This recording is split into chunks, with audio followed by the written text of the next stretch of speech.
Assalamualaikum warahmatullahi wabarakatuh. Kami dari kelompok 3 kelas 1D Akuntansi Syariah. Video ini dibuat untuk menyelesaikan tugas kelompok pada mata kuliah Matematika Ekonomi dengan dosen pengampu Bapak Ronawan Juniatmoko. Langsung saja, ini dia presentasi dari kami. Oke, sebelum lanjut ke materi, izinkan kami memperkenalkan diri. Saya Naufal Satriawan, NIM 225221153. Perkenalkan, saya Zuliana Harunisa, NIM 225221125. Perkenalkan, nama saya Angelina Cintani dengan NIM 225221126. Perkenalkan, saya Latifah Nurul Hasanah dengan NIM 225221132. Perkenalkan, nama saya Anissa Delano Fitrianti. Perkenalkan, nama saya Adisti Zahra dengan NIM 225221141.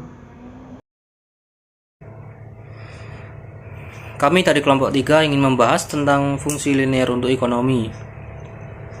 Yang pertama, A. Fungsi permintaan. Permintaan adalah berbagai jumlah barang yang diminta pada berbagai tingkat bunga. Besar kecilnya jumlah barang yang diminta sangat tergantung pada tingkat barang tersebut. Di samping ini adalah contoh grafik fungsi permintaan. Hubungan antara variabel kuantitas dan variabel harga dapat dinyatakan dalam suatu formula yang disebut fungsi permintaan. Fungsi permintaan merupakan hubungan-hubungan antara variabel yang menentukan atau mempengaruhi jumlah yang diminta. Di sini saya akan menjelaskan tentang kurva permintaan. Kurva permintaan atau demand curve menyatakan seberapa banyak kuantitas barang atau produk yang bersedia dibeli oleh konsumen atau dikarenakan perubahan oleh harga per unit. Dalam hal ini, kuantitas permintaan terhadap suatu barang dipengaruhi oleh tingkat harga yang ditetapkan. Satu-satunya faktor yang menyebabkan perubahan tingkat kuantitas atas suatu produk adalah perubahan tingkat harga. Kurva permintaan mempunyai ketentuan bahwa suatu tingkat harga atau P hanya terkandung suatu nilai kuantitas atau jumlah yang berupa X, ataupun sebaliknya. Pada suatu kurva permintaan garis lurus linear, tingkat pertambahan kuantitas atau jumlah diakibatkan turunnya harga. Dinyatakan dalam bentuk umum, fungsi X sama dengan AP plus B. X yaitu variabel kuantitas, P variabel harga, A dan B yaitu konstanta. B. Fungsi penawaran.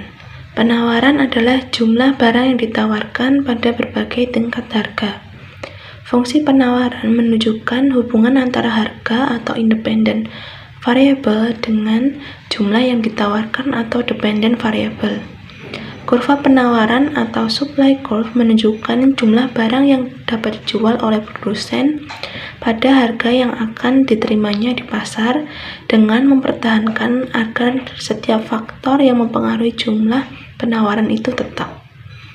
Kurva penawaran mempunyai slope atau kemiringan yang positif.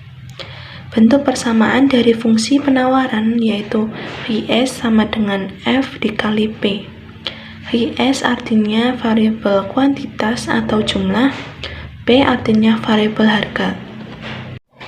Berikut ini kurva fungsi persamaan pada fungsi penawaran atau dikenal sebagai pergerakan sepanjang kurva atau moving along the curve. Pada kurva tersebut, apabila semakin banyak barang yang ditawarkan, maka harganya semakin tinggi. Begitu pula sebaliknya, apabila terjadi penurunan harga, maka semakin sedikit barang yang ditawarkan. C. Keseimbangan pasar. Mekanisme pasar atau market mechanism adalah kecenderungan di pasar bebas sehingga terjadi perubahan harga hingga harga pasar menjadi seimbang, yaitu sampai jumlah penawaran dan permintaan sama. Adapun syarat-syarat titik keseimbangan pasar adalah sebagai berikut. 1. Titik keseimbangan pasar hanya berlaku untuk nilai-nilai yang positif. Yang kedua, titik keseimbangan pasar hanya berlaku untuk titik yang memenuhi ketentuan bagi kurva permintaan dan kurva penawaran. Perubahan keseimbangan pasar. Keseimbangan pasar dapat dirubah karena 3 faktor. Yang pertama, pergeseran permintaan. Pergeseran permintaan dapat bergeser apabila terjadi perubahan terhadap kurva permintaan masyarakat. Yang kedua, pergeseran penawaran. Selain pergeseran permintaan, keseimbangan pasar dapat terjadi karena pergeseran penawaran. Pada kondisi ini, kurva penawaran bergeser ke kiri, sedangkan kurva permintaan tetap. Akibatnya, kenaikan harga terjadi karena penawaran lebih sedikit dari permintaan. Yang ketiga, pergeseran permintaan dan penawaran. Pergeseran dapat pula terjadi secara simultan antara permintaan dan penawaran karena disebabkan oleh beberapa hal. Selanjutnya, pengaruh pajak dan subsidi terhadap keseimbangan pasar. 1. Pajak. Pengaruh pajak terhadap keseimbangan pasar mengikuti asumsi-asumsi berikut. Yang pertama, dalam pasar persaingan murni atau pure competition, permintaan konsumen hanya bergantung pada harga sehingga permintaan tidak berubah. Kedua, produsen menyesuaikan kurva penawarannya untuk harga baru yang telah termasuk pajak yang dikenakan. 3. Pajak dari unit uang dikenakan terhadap setiap unit dari jumlah yang dihasilkan. Dalam pembahasan masalah perpajakan, yang ditekankan adalah pajak tidak langsung yang berupa pajak penjualan. Dengan dibebankan pajak penjualan, harga yang ditawarkan oleh penjual atau penawar pada tingkat jumlah kuantitas tertentu akan bertambah sebesar pajak yang dibebankan. Dalam pembahasan mengenai perpajakan ini, kita membedakan pajak yang dikenakan terhadap suatu barang menjadi dua jenis. Yang pertama, pajak per unit, yang kedua ada pajak presentase. Yang pertama, pajak per unit atau T.